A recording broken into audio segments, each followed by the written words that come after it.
Regional trade के हवाले से मुझे दो बातें आपसे ज़रा दो तीन बातें हैं सर।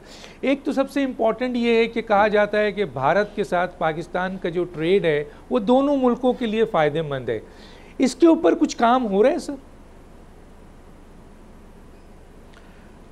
जी हालिया में तो इस सब्जेक्ट पे आपको पता है कि काम नहीं हो रहा, और उसकी मेरा ख़्याल बहुत बेहतर सब समझते हैं कि जो बहुत बड़ी सियासी और कुछ हमारे स्टेट लेवल के डिसीजंस हैं, पॉलिसीज़ हैं, चीज़ें हैं जिसमें पाकिस्तान ने हमेशा अपने एक स्टांस रखा है कि कुछ चीज़ों की वजह से और कुछ चीज़ों के कश्मीर का इशू जो सबसे इम्पॉर्टेंट अपमोस्ट है, तो हम इन चीज़ों को जब तक एड्रेस नहीं करेंगे हम अपने ताल्लुकात किस तरह बेहतर कर सकते हैं। बिल्कुल सही कहा, कश्मीर इशू जब तक रिजॉल्व नहीं होता है इस तरफ तवज्जो नहीं दी जा सकती।